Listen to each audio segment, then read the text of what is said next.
Southeast, born and raised, Berry Farms. Okay. 1157 Stevenson Road. 1157 Stevenson Road. In 1970, my mom moved out of there, and moved to Pitts Place or Howard Road. We were living in all them areas. So when I moved from Berry Farms, I think I went to either Pitts Place, then I lived on Morse Road and Howard Gardens, all at the same time. I think I went to Howard Gardens first. Right. My mom moved to Howard Gardens first. Okay. How was your introduction into the street life, man? Man, as a youngster, man, I was like, I was going to school, getting good grades and stuff like that, and, I ended up going to Friendship, Patterson, Lecky Elementary, then I graduated and went to Ballou. So when I went to Ballou, I ended up getting kicked out of school for not coming to class, and that's what ended up inviting me to the street. I went to Spingarn Night School after I got kicked out of Ballou. Then I ended up like, no, when they kicked me out of there, I was like, you know what, I'm going to the streets full time. Right. So that's what happened. Okay. During your interaction in the streets, what kind of things was you involved in? We're not going to incriminate anybody or anything like that. Yeah. That's past. That's in the past. Right. Time and everything for that. So okay. Like, what did you involve yourself in when you jumped off the porch, man?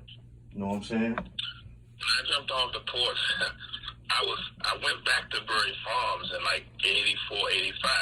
Right. And I was on the strip. The strip was actually on Summers Road, the first street when you come down Berry Farms. Sumner Road, yeah. Sumner Road, and I was hustling like $10 sacks, like $10 a sack. So I might get, maybe 100 sacks, stuff like that. PCP? And I was breaking them down.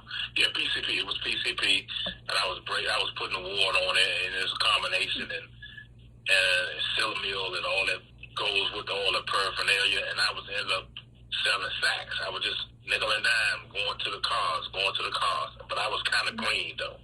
Right. At the time. Right. So when one particular time, I ended up serving a customer, a white guy, two white guys and white guys and a lady, and I was told I was told later on, don't never serve a person. Make sure they put their car in park, and and turn the ignition off. And because the person ended up running away, ended up driving on when I was selling them sacks, they ended up driving off with my package. Right. So lesson learned. Mm-hmm. As time went on, I started getting bottles of water. I started getting wholesaling. I went from selling sacks to quarters to ounces of PCP, and then I mixed around with some coke and powder. You know what I'm saying? I was doing that. Right. At the time. Right. So, I just graduated from coke too. And I can imagine how cocaine just flooded the streets of Washington, D.C., especially in that particular time in the 80s, when the crack epidemic was at an all-time high. It went from there, from you banging on the block.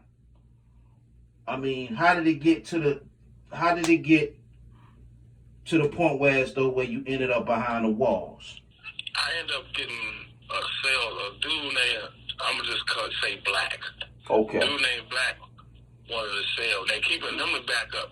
We was beefing with, at the time, with New Yorkers, right? Right. And, a lot of people in New York, they killed one of our buddies and stuff like that. So, so keep in mind with that, just saying what I just said.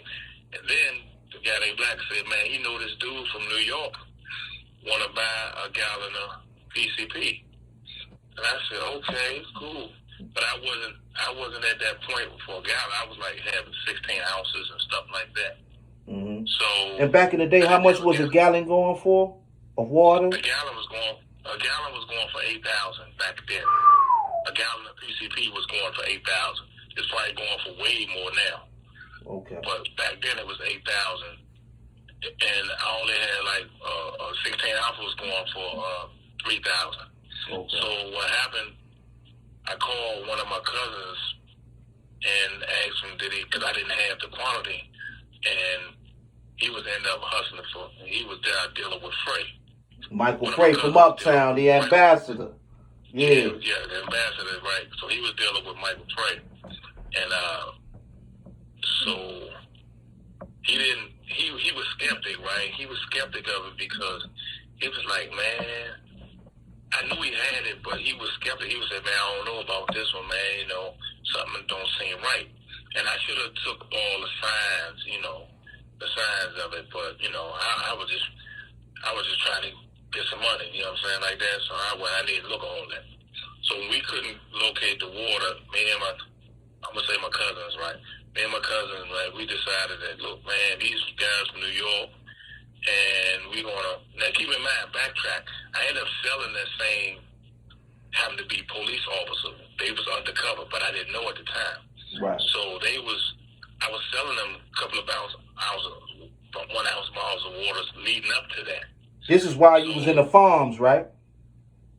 Yeah.